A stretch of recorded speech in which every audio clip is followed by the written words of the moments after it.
பேசிக்கிட்டே ரெடி ஆகலாமா? இப்போலாம் நியூ இயர்க்கு ரெசல்யூஷன் போயாச்சு. விஷன் போர்ட் தான் வந்துச்சு. இந்த தடவ நான் விஷன் போர்டும் எடுத்திருக்கேன், ரெசல்யூஷனும் எடுத்திருக்கேன். ரெசல்யூஷன் என்னன்னா, நம்ம வீட்லலாம் எப்பயுமே ஏதாச்சும் ஒரு நல்ல பொருள் வாங்கி வச்சோம்னா, அத எடுத்து பத்திரமா வை. அத யூஸே பண்ணாத நல்ல பொருள் பாழாயிடும்னுவாங்க. அப்படி வச்சு வச்சியே அந்த பொருள் எல்லாம் அழிஞ்சே போயிடும்.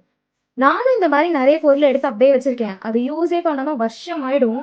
அதுக்கப்புறம் ஐயோ! அத அப்பயே யூஸ் பண்ணியிருக்கலாமேன்னு சொல்லிட்டு நான் வருத்தப்பட்டுருக்கேன்.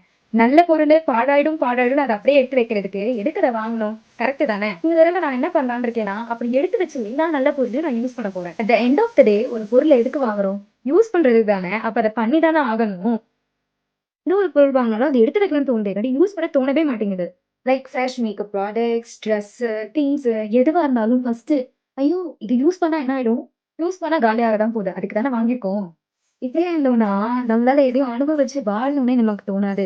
எத எடுத்தாலும் சேர்த்து வைக்கணும்னு தான் தோணும். அவ்வளதான். I got ready.